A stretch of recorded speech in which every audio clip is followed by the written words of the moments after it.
منگل کی صبح برطانیہ سے ایک اچھی خبر آئی کہ برطانوی تحقیقاتی ادارے نیشنل کرائم ایجنسی یعنی NCA اور پراپرٹی کاروبار کی دنیا کے بے تاج بادشاہ ملک ریاض کے درمیان ایک معاہدہ طے پا گیا ہے، جس کے مطابق ملک ریاض 190 ملین پاؤنڈ برطانوی حکومت کو دیں گے، جبکہ یہ رقم ادارے کی ویب سائٹ کے مطابق حکومت پاکستان کو دے دی جائے گی۔ اس خبر کے فوراً بعد سوشل میڈیا پر مشیر احتساب شہزاد اکبر نے ایسٹس ریکوری یونٹ، جس کے وہ سربراہ ہیں، کی پریس ریلیز جاری کی اور قوم کو یہ خوشخبری سنائی، جس کے بعد ہر طرف سے مبارکبادوں کا تانتا بند گیا۔ 190 ملین برطانوی پاؤنڈ پاکستانی روپوں میں تقریباً 40 ارب روپے بنتے ہیں، اور یہ رقم یقیناً پاکستان کے قومی خزانے میں آئے گی تو ملک کی اقتصادی حالت میں کچھ نہ کچھ بہتری ضرور آئے گی۔ تاہم سوشل میڈیا اور ٹی وی پر کچھ حکومت نواز لوگوں نے اس خبر میں سے اپنی منشا کے مطابق نیا بیانیہ گھڑ لیا ہے۔ ایک کہانی کے مطابق یہ رقم دراصل نواز شریف خاندان کسی ڈیل کے تحت حکومت پاکستان کو ملک ریاض کے نام پر دینے پر رضامند ہوا تھا۔ اس کے پیچھے منطق یہ تھی کہ 2016 میں یہ پراپرٹی پاناما اسکینڈل سے چند روز قبل حسن نواز نے ملک ریاض کے بیٹے علی ریاض ملک کو بھیجی تھی۔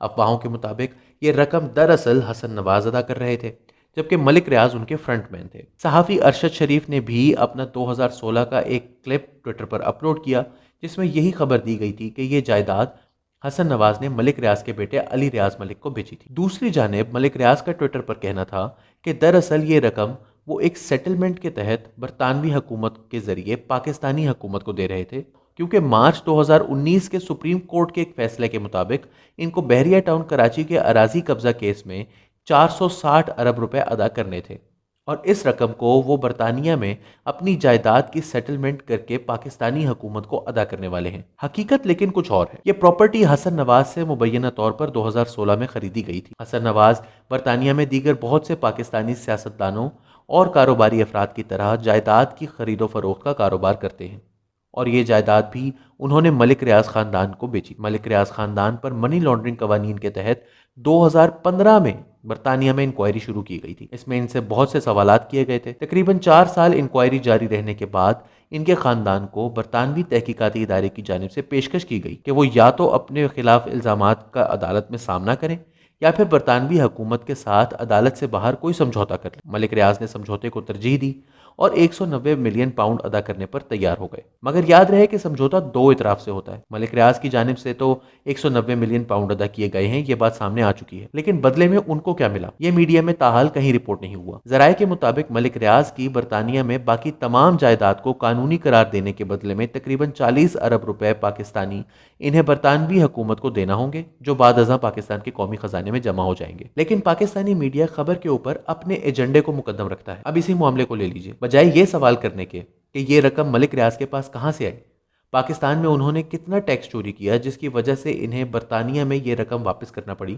پاکستان کے کسی بینکنگ چینل سے اگر یہ رقم برطانیہ نہیں گئی تو یہ جرم کس طرح سرزد ہوا، ان میں سے کوئی سوال میڈیا پر پوچھا نہیں جا رہا۔ کہیں یہ مطالبہ دیکھنے میں نہیں آیا کہ ایک شخص اگر اپنے جرم کا اعتراف کر کے 190 ملین پاؤنڈ مالیت کا سمجھوتا برطانوی حکومت کے ساتھ کر رہا ہے تو اس کی پاکستان میں موجود تمام تر جائیداد بھاگ کے سرکار ضبط کی جائے۔ کسی نے یہ سوال نہیں اٹھایا کہ 20 سال پہلے ایک سکوٹر پر پھرنے والا شخص ایسا کون سا کاروبار کر رہا ہے کہ اس کے پاس 190 ملین پاؤنڈ تو صرف جرمانے کی مد میں ادا کرنے کے لیے موجود ہے، 460 ارب روپے تو وہ محض ایک سکیم میں کی گئی بدعنوانی کی سیٹلمنٹ میں سپریم کورٹ کو دے دیتا ہے۔